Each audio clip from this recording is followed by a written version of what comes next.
paz. Queridos irmãos, amada igreja, paz do Senhor. Amém. Queridos irmãos, amada igreja, a paz do Senhor. Amém. Se trouxe Bíblia, abre-la comigo. Evangelho de Jesus segundo escreveu Mateus, capítulo 4. Nós vamos ler o verso de número 1, verso de número 2, verso de número 10 e o verso de número 11. Que Deus te abençoe, que Deus abençoe a sua casa, que Deus abençoe a sua família de uma maneira especial. E que o Senhor possa falar conosco nessa noite, através da tua santa e poderosa palavra. Deus abençoe a vida do nosso querido amigo Márcio. Obrigado pelo convite, pelo carinho, pela receptividade. Deus em Cristo Jesus continue abençoando o Senhor, sua família e a sua casa. Pastor Josué, grande prazer estar aqui com o Senhor. Que Deus abençoe todo o corpo de obreiros aqui da nossa filial Vila Cristina. Todos encontraram o texto sagrado? Diz assim: então foi conduzido Jesus pelo Espírito ao deserto para ser tentado pelo diabo. Muito obrigado. E tendo jejuado 40 dias e 40 noites, depois teve fome. E disse-lhe, versículo 10, então disse-lhe Jesus: vai-te, Satanás, porque está escrito, ao Senhor teu Deus adorarás, e só a Ele servirás. Então o diabo o deixou, e eis que chegaram os anjos de Deus, e o serviu. Amém? Feche os seus olhos. Pai, nós te louvamos nessa noite. Senhor, te glorifico nessa noite, ó Deus, pela tua grandeza, pela beleza da tua santidade. Peço ao Senhor, ó Deus, que o Senhor possa falar conosco através da tua palavra, e que a mesma, Senhor, seja como flecha aguda, inflamada com as brasas do seu altar, cravada em nosso coração, e incendeie toda a nossa alma. Que a presença do teu Espírito Santo tenha liberdade de trabalhar em nosso meio à medida que a tua palavra for sendo explanada, pois assim como a corça suspira e anseia pela corrente das águas, assim temos sede de ti nesta noite, Senhor. Incendeia a nossa alma com a tua palavra e mata a sede que temos da tua presença. É o que te pedimos em nome de Jesus. Amém. Podemos aceitar.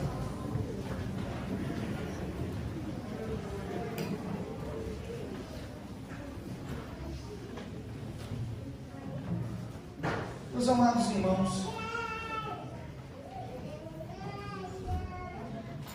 Mateus capítulo 4 é um dos capítulos mais conhecidos por nós, que fala acerca da tentação de Jesus. Sabemos que em Jesus habitava duas naturezas. Jesus em toda a sua vida foi 100% homem e 100% Deus.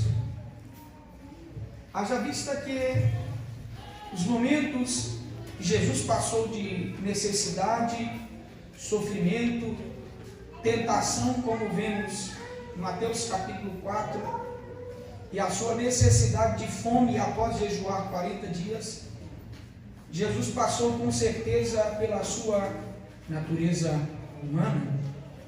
Se você voltar um pouquinho atrás, você vai perceber que o testemunho da natureza divina de Jesus foi dado quando num belo dia João Batista estava batizando no Rio Jordão e Jesus aparece entre a multidão. E João exclama a famosa frase dizendo: eis aí o Cordeiro de Deus, que tira o pecado do mundo. Quando João diz isso, ele e Jesus entram em uma conversa e após isso Jesus é batizado. E quando Jesus é emergido das águas, vem aquilo que nós chamamos de o testemunho sobre a divindade do Senhor. Pois a Bíblia vai dizer que o Espírito Santo pairou sobre a sua cabeça em forma corpórea de uma pomba, e ouve-se uma voz exclamando do céu, dizendo: esse é o meu Filho amado, em quem eu tenho prazer. Ali a voz de Deus, a voz do Pai, estava dando testemunho de que aquele era o seu Filho. Por isso Jesus, manifestando a sua natureza humana, e Cristo a sua divindade. Olhar para Mateus capítulo 4, irmãos, e perceber Jesus jejuando 40 dias, E depois disso, sendo tentado pelo diabo e vencendo essa passagem por esse deserto, é válido nós ressaltarmos que ele também, em certa feita, disse: no mundo vocês terão aflição, mas tende bom ânimo, porque eu venci o mundo. E quando ele dá essa frase de ânimo a nós, dizendo: tende bom ânimo, porque eu venci o mundo, ele não está dizendo que venceu o mundo pela sua natureza divina, ele está dizendo que venceu o mundo com a sua natureza humana. E por isso ele está dizendo: se eu venci o mundo, vocês também são capazes de vencer o mundo. Tende bom ânimo. Depois que Jesus ele é batizado e há esse testemunho da natureza divina do Senhor, a Bíblia vai dizer em Lucas capítulo 4, em Mateus capítulo 4, e Marcos também vai descrever isso. Esses evangelhos sinóticos manifestam para nós que Jesus ele foi conduzido pelo Espírito Santo ao deserto para ser tentado pelo diabo. Todavia, se você pegar Mateus capítulo 4, Lucas capítulo 4 e Marcos também, você vai perceber que uma pequena palavra é mudada por esses três evangelistas ao narrarem a forma como Jesus foi parar nesse deserto para ser tentado pelo diabo. Mateus ele diz que Jesus foi conduzido pelo Espírito ao deserto para ser tentado pelo diabo. Marcos diz que Jesus foi impelido ao deserto para ser tentado pelo diabo. E Lucas diz que Jesus foi levado pelo Espírito ao deserto para ser tentado pelo diabo. São três palavras que todavia carregam consigo parecido significado, mas em algumas partes diferentes. Pois ser conduzido é como se alguém fosse na minha frente e eu apenas sigo os seus passos. E tratando dessas três palavras, descritas por esses três evangelistas dessa forma diferente, então Marcos ele vai dizer que Jesus foi impelido. Ser impelido é mais ou menos aquilo que acontecia com Sansão. Se você pegar a história de Sansão, você vai perceber que houve um momento quando Sansão crescia, que a Bíblia vai dizer que o Espírito Santo o impelia ao deserto. Ou seja, o significado dessa palavra impelir significa arremessar com grande força. Ser levado é como uma mãe pega na mão da sua criança e o conduz até o destino designado. Isso manifesta pelo menos três fases da nossa vida e da nossa história. Há momentos que a gente tem tanta fé, tanta graça, tanta comunhão, tanta oportunidade, que nós somos conduzidos pelo Espírito, a gente apenas segue os seus passos que Ele está dando para nós. Há momentos que nós não queremos ir parar naquele local designado, e por isso o Espírito Santo ele vem nos empurrando, nos impelindo para o centro do propósito divino. E há momentos que nós somos levados, Ele pega na nossa mão e nos guia até o lugar designado pelo Pai, para que nós possamos ser triunfantes. Por isso há momentos na nossa vida em que somos conduzidos, há momentos que somos impelidos e há momentos que nós somos levados. A Bíblia diz que Jesus ele chega nesse deserto e Jesus jejua 40 dias sem cessar. 40 dias Jesus passa em consagração nesse deserto. E observe que Satanás ele é um tanque estrategista. E se engana quem pensa que o diabo é burro, que o diabo não tem inteligência, que o diabo é um zero esquerda qualquer. Se engana quem pensa que o diabo não arquiteta planos de como ele vai atacar as pessoas. Até porque a Bíblia o descreve como leão que ruge ao nosso derredor, buscando a quem possa tragar. Esse rugir ao nosso derredor é buscando uma falha, uma brecha, um pequeno vacilo para que ele possa destilar em nós o seu veneno para tentar nos consumir vivos. Depois que Jesus ele está cansado, depois que o corpo de Jesus já está fadigado, após Jesus jejuar 40 dias e o seu corpo humano está completamente fragilizado, pois eu não sei se você já teve essa experiência de passar um longo período em consagração, e até porque, segundo o meu entendimento, eu lhe digo que Jesus ele passou 40 dias no deserto jejuando com a sua natureza humana, mas capacitado pelo Espírito. Pois se ninguém, humanamente falando, é capaz de passar 40 dias sem se alimentar e sem beber alguma coisa, e não ter um certo tipo de desgaste em seu corpo e necessidade de atendimento médico. Eu não sei se você já teve essa experiência, mas de vez em quando eu dou umas doideiras e eu gosto de fazer um jejum de 24 horas. O máximo que eu consegui fazer foi 38. E pense em umas horas finais atribuladas de jejum. Eu deitado na minha cama, vinha o cheiro no meu nariz de tudo enquanto era comida gostosa. O fogão não tinha uma panela em cima, mas o cheiro que vinha no meu nariz, e eu dizendo: Senhor, misericórdia, me ajuda a concluir esse propósito. Porque eu deitado e o corpo completamente fraco e exausto após 38 horas de jejum ininterruptamente. Agora imagine passar 40 dias sem comer e sem beber alguma coisa. Jesus estava completamente frágil, tratando-se do seu corpo. Jesus estava completamente desgastado, falando do seu corpo. E é nesse momento que Satanás se apresenta para tentar a Jesus, porque ele é inteligente, ele é estrategista. Depois que Jesus já está desgastado e frágil, é quando ele se apresenta para tentar a Jesus. E ele tenta a Jesus e ele manifesta a primeira tentação dizendo: se tu és o Filho de Deus, transforma essas pedras em pão. Pelo que Jesus diz a ele: nem só de pão viverá o homem, mas sim de toda a palavra que sai da boca de Deus. Irmãos, observe que as três tentações que Satanás aplica sobre Jesus foram três tentações designadas a áreas do nosso ser diversificadas, pois há pelo menos três linhas que explicam como o ser do homem se forma. A linha monista diz que o ser do homem ele é indivisível. Corpo, alma e espírito estão amplamente ligados, e quando se morre, acabou, já era. A dicotomia diz que o ser do homem se divide em corpo, e a alma e o espírito são ambos um só e não são repartidos, mas somente alma e espírito são um só, habitando dentro de um mesmo corpo. Mas nós, como crentes pentecostais e assembleianos, cremos na tricotomia do ser do homem, onde o ser do homem é composto por corpo, alma e espírito. Cada um desses três aspectos tem a sua funcionalidade própria. O corpo, por exemplo, é nada mais nada menos do que a casca que abriga o espírito e a alma. O corpo tem as suas funcionalidades, como as suas necessidades físicas, de alimento, de busca, de preservação da sua saúde, e até mesmo esse corpo ele se inclina ao pecado pela sua natureza humana caída. A alma ela é nada mais nada menos do que a sede das emoções e das escolhas humanas. É onde a gente decide o que vamos fazer, qual decisão vamos tomar, qual rumo nós vamos seguir, e aonde nós temos e sentimos as nossas emoções. O espírito do homem é nada mais nada menos do que a sede da comunhão e da intimidade para com Deus. É onde o homem manifesta a sua adoração, é onde Deus fala com o homem, é onde Deus se comunica com o homem.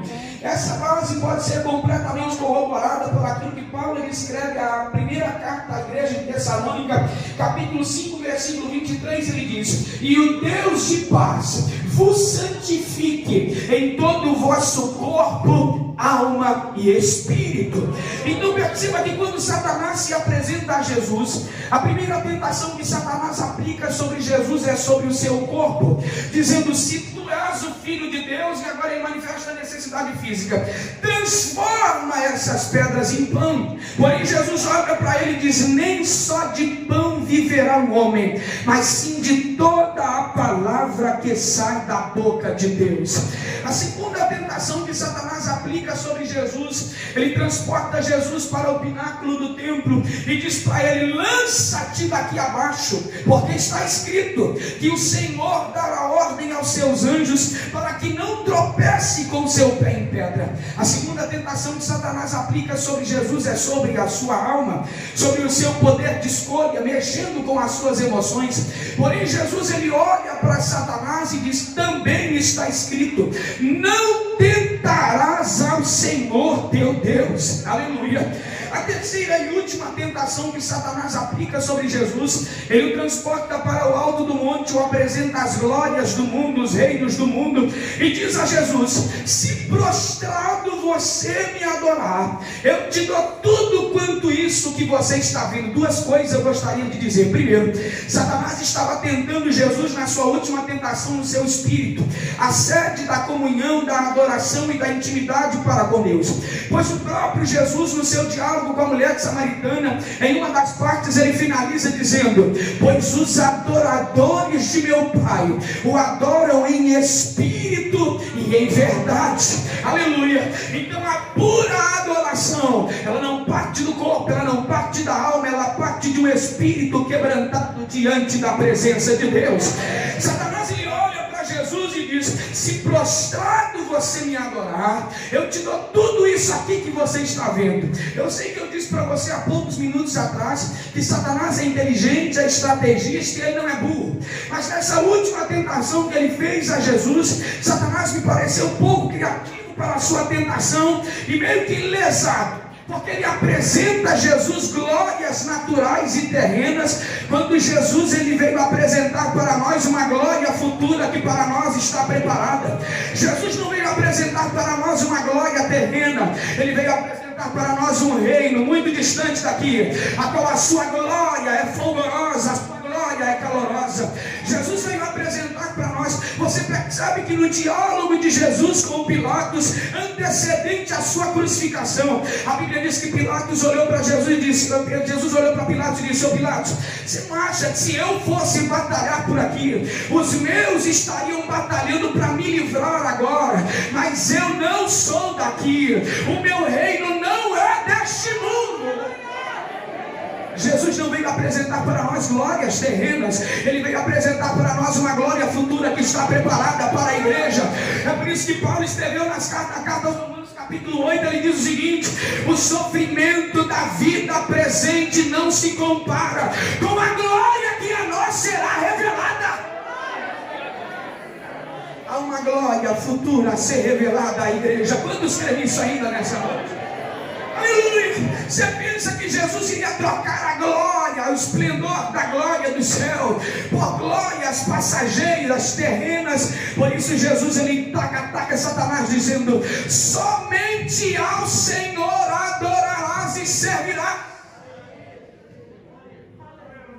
Irmãos, esse deserto da tentação de Jesus, esse deserto da tentação de Jesus tem grandes ensinamentos para nós, tem valiosas lições para nós. Perceba que Jesus ele fez uso de algumas armas para sobreviver no deserto da tentação. E é sobre isso que eu gostaria de falar aqui nessa noite.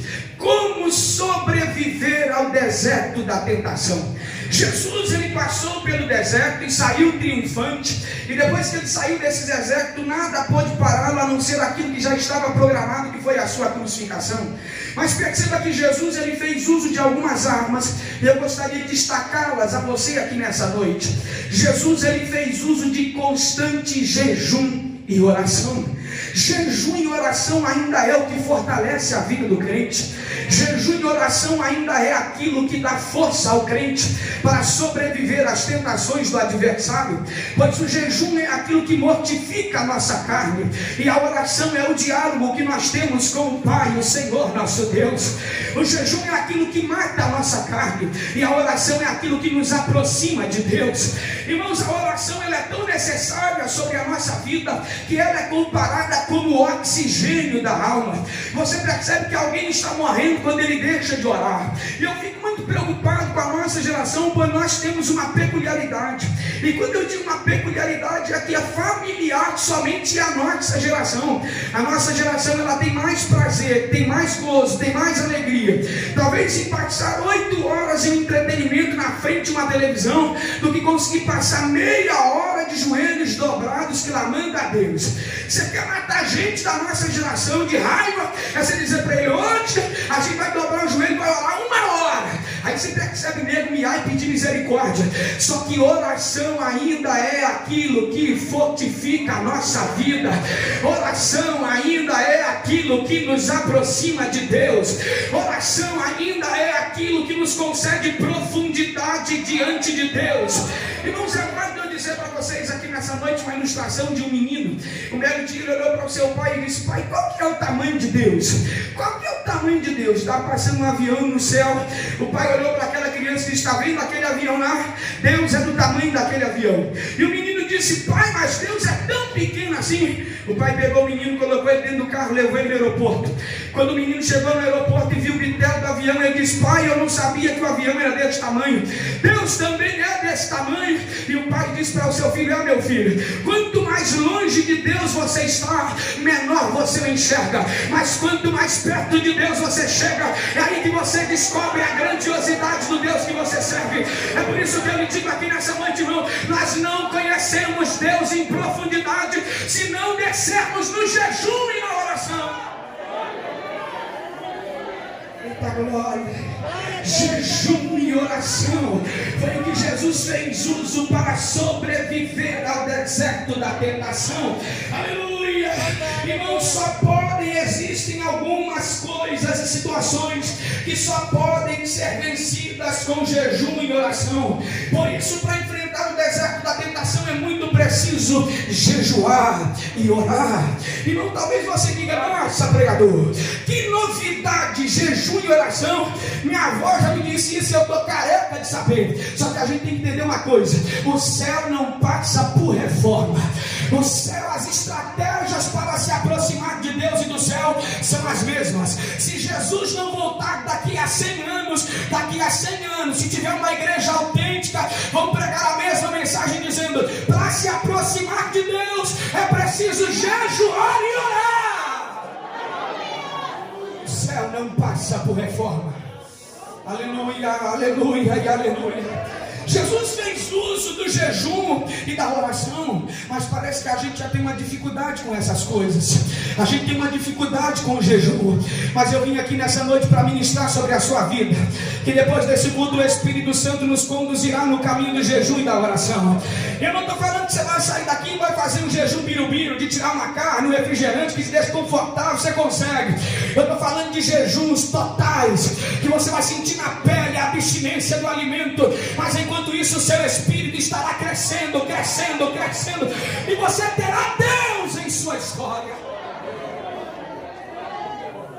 A segunda arma que Jesus fez uso para sobreviver ao deserto da tentação foi a palavra de Deus. Aleluia.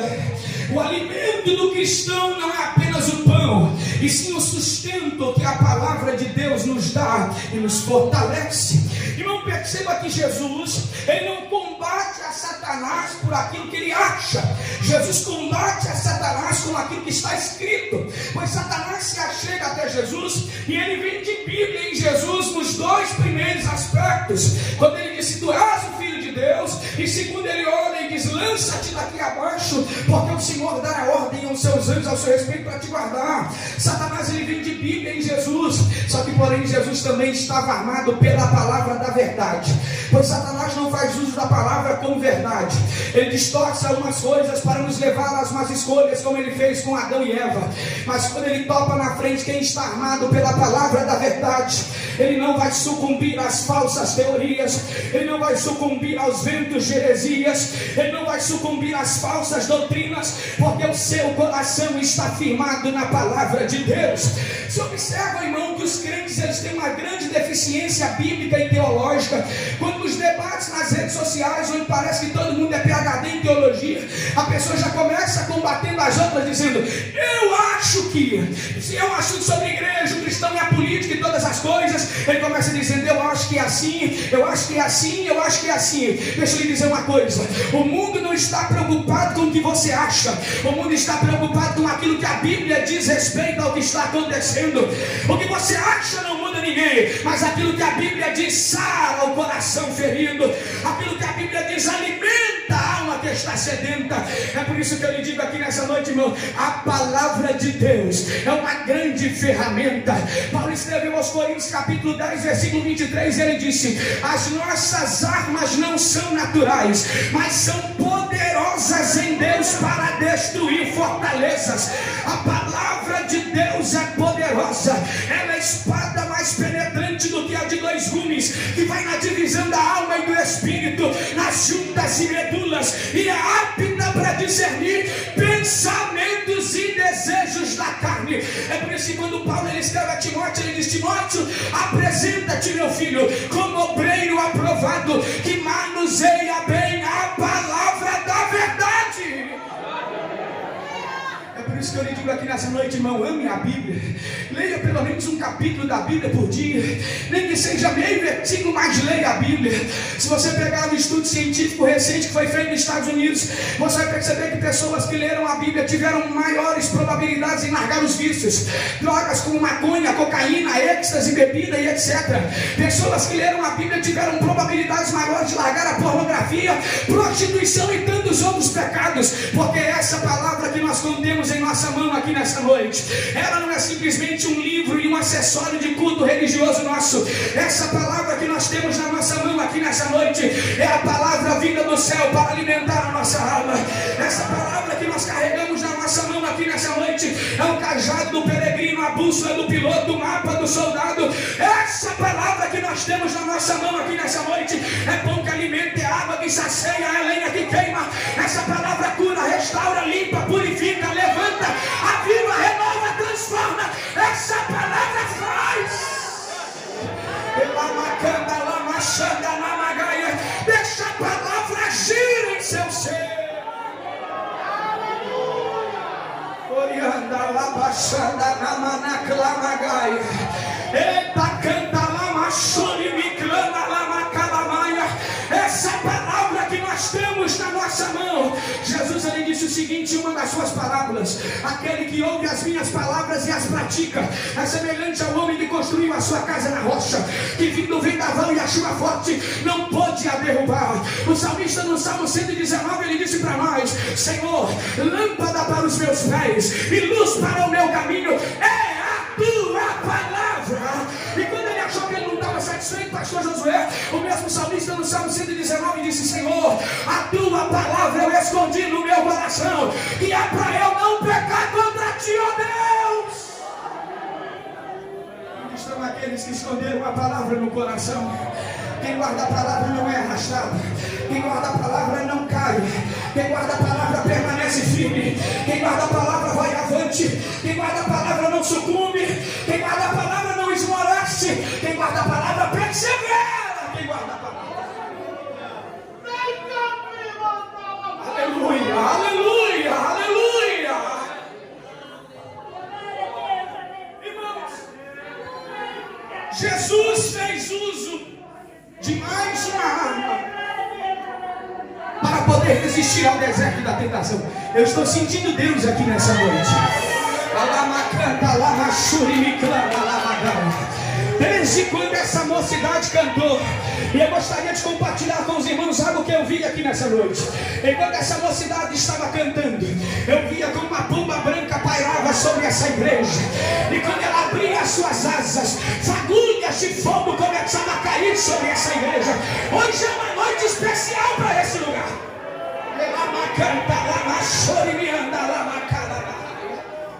Jesus fez uso de mais uma arma para vencer ao deserto da tentação. E qual é, pregador?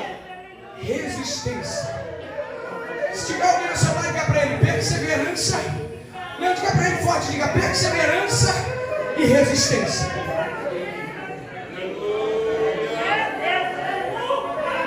Não está na hora da gente encucar na nossa cachola que a caminhada cristã não é feita de força em força. A caminhada cristã não é feita só de fortalezas, humanamente falando. Nós passamos por fraqueza, nós passamos por decepção, nós passamos por desânimo, nós passamos por vontade, sem falta de vontade de ir à igreja, nós passamos por falta de vontade de orar. Tem dia que a gente levanta da cama e diz: meu Deus, se eu pudesse sair pelo mundo todo evangelizando, eu ia agora. Mas tem dia que a gente levanta da cama e se a gente pudesse entrar no buraco e ninguém nos dá a paz do Senhor, a gente fazia. A gente não tem vontade mínima de ir à igreja, porque a nossa natureza é assim. Tem dias que a gente acorda querendo conquistar tudo quanto a gente vê pela frente, mas tem dia que o que falta na gente é ter força para colocar o pé para fora da cama. É por isso que eu lhe digo aqui nessa noite: o segredo da caminhada cristã não é força, o segredo da caminhada cristã é resistência e perseverança. Quando Jesus escreve, ditou a João a carta à igreja de capítulo 3, a partir do versículo 7, ele diz o seguinte para a igreja de Filadélfia: mesmo tendo pouca força, guardaste a minha palavra. Ele estava dizendo: Filadélfia, eu até sei que você é fraca, eu sei que em você falta força, mas isso não impediu você de perseverar, guardando a palavra em seu coração. É por isso que eu lhe digo aqui nessa noite: o segredo é resistência e perseverança. Até porque a Bíblia nos ensina a combater o diabo força a força. Esse negócio de pisa na cabeça da serpente, dá bicuda na cara do cão, chuta ele, esmaga ele, isso aí é bobice. O que Tiago nos orienta em Tiago capítulo 4, versículo 7 é: resistir ao diabo e ele fugirá de vós. E ele fugirá de vós. É por isso que eu carrego essa mensagem aqui nessa noite: persevere e resista.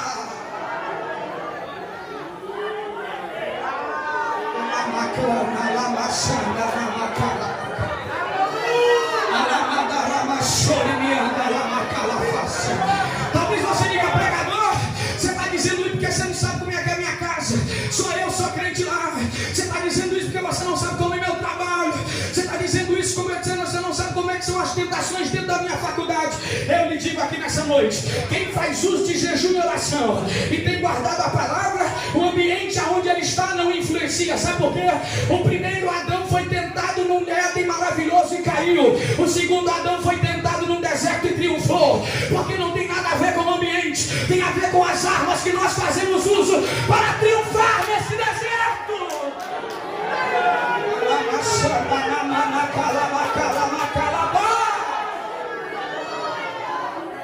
Persevere e resista. Persevere e resista. Persevere e resista. Persevere e resista. Forte ou fraco, animado ou com desânimo, próspero ou com falta, querendo avançar ou querendo parar, persevere e resista. Aleluia, aleluia, aleluia.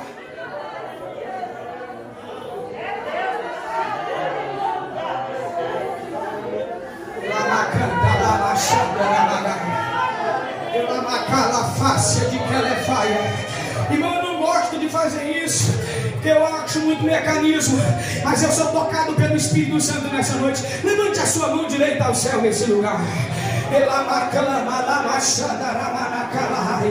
Receba sobre a sua mão aqui nessa noite uma descarga de poder celestial que está manando neste lugar aqui nessa noite.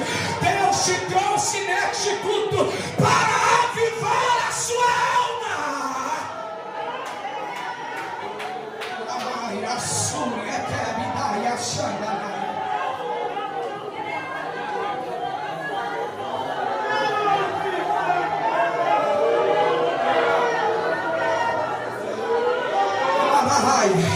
Eu vejo corações acendendo aqui nessa hora.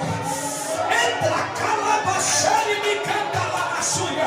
Deus está acendendo corações aqui nessa noite. O vício não vai te pegar, a prostituição não vai te parar, calúnia não vai te pegar, nada, nada, nada, nada. A jejum e oração te sustenta, a palavra te alimenta, a graça te abençoa. Vai, avante, avante, avante.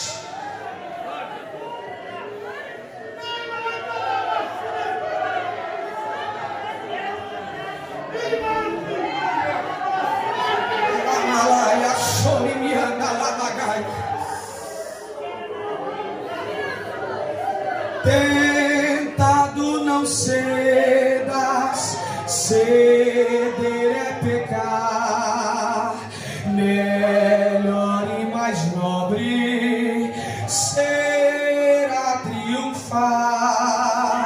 Em Jesus tens a palma da vitória, minha alma, e também doce calma pelo sangue da cruz. Em Jesus tens a palma da vitória, minha alma, e também doce calma pelo sangue da cruz.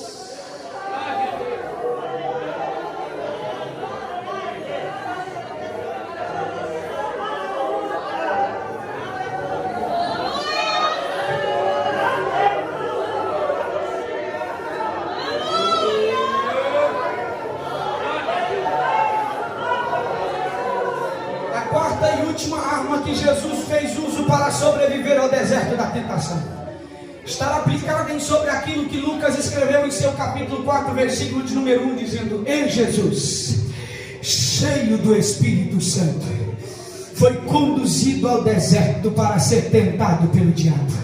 Pregador, aonde está a arma que Jesus fez uso? Está explicitamente aberta na primeira frase. E Jesus, cheio do Espírito Santo, cheio do Espírito Santo, cheio do Espírito Santo, cheio do Espírito Santo. Eu tenho um apelo a fazer a você aqui nessa noite. Busque ser cheio do Espírito Santo. Chore para ter o Espírito Santo. Chore até que falte lágrimas em seus olhos, mas seja cheio do Espírito de Deus. Alama canta, alama chore, me canta, alama calaraia. E Jesus cheio do Espírito Santo. Ele já estava cheio do Espírito Santo antes de entrar no deserto. Talvez esse foi um dos motivos que ele saiu triunfante desse deserto. É por isso que eu lhe digo aqui nessa noite, juventude. É por isso que eu lhe digo aqui nessa noite, ó igreja de Deus, se encha do Espírito Santo. Irmãos, entenda uma coisa. Eu sei que talvez isso não aplique sobre esse texto, mas eu sou tocado pelo Espírito Santo para dizer isso aqui nessa noite. Quantos aqui são batizados do Espírito Santo? Levante sua mão, por favor. Quantos aqui são batizados do Espírito Santo? Temos uma grande maioria, mas ainda falta muita gente. Irmão, sabe o que eu fico triste com essa geração? É que a primeira coisa que a gente fazia ao conhecer a igreja, ardia em nosso peito ser batizado com o Espírito Santo. A gente queria ser cheio do Espírito Santo e ter a nossa experiência pessoal própria. Eu fui tão inflamado com isso que eu fui batizado com o Espírito Santo aos 6 anos de idade. Aos 6 anos de idade o Espírito Santo resolveu me encher.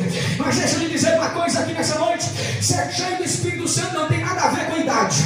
Estar cheio do Espírito Santo tem tudo a ver com disponibilidade de coração e sede da presença do Altíssimo Deus. É por isso que eu lhe digo aqui nessa noite: não cesse de buscar pelo Espírito Santo, clame pelo Espírito Santo, chore pelo Espírito Santo, grite pelo Espírito Santo, chame pelo Espírito Santo, até que ele encha o seu ser por completo.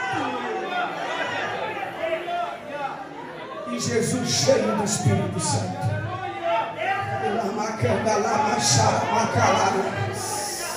Irmãos, eu já caminho para encerrar essa mensagem aqui nessa noite. Mas perceba o que diz o último versículo: e tendo o diabo deixado, chegaram os anjos de Deus e o serviram. É por isso que eu lhe digo aqui nessa noite: vai valer a pena perseverar até o final.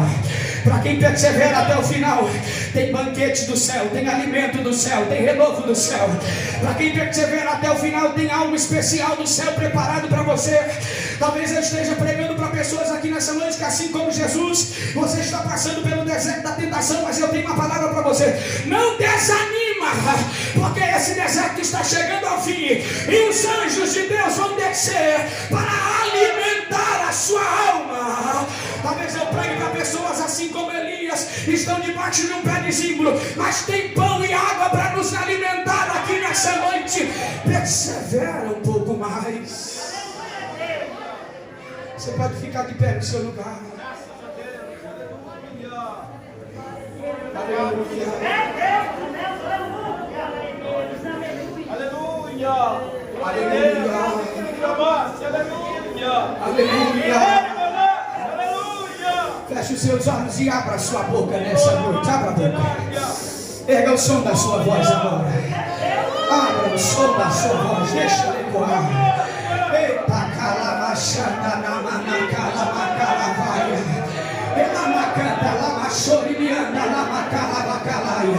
Aproveita que a mesa está posta e adornada nessa noite. Pegue até que sobre, se enche até que transporte. Aqueles que já são batizados com o Espírito Santo, seja renovado em outras línguas agora.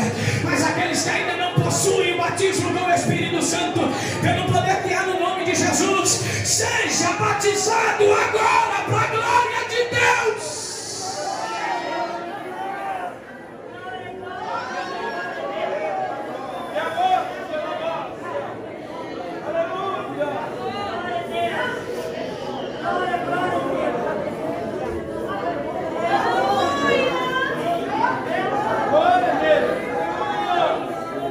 Como sobreviver ao deserto da tentação? Jejuando e orando, fazendo uso da palavra de Deus, perseverando e resistindo e sendo cheio do Espírito Santo. É assim que nós vamos triunfar. É assim que nós vamos triunfar. É assim que nós vamos triunfar. Aleluia.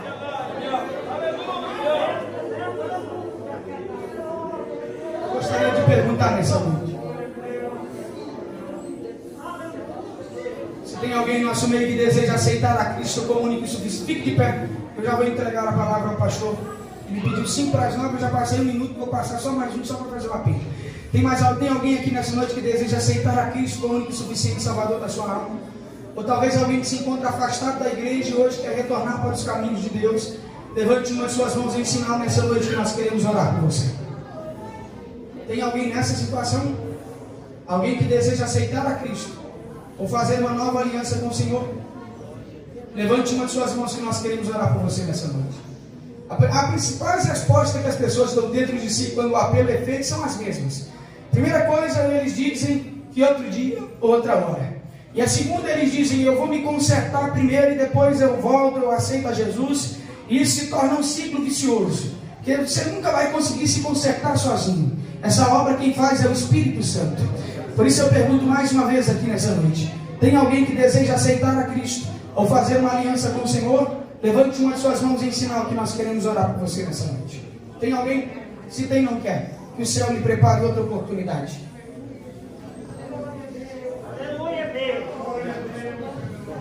Posso dizer amém, meus irmãos?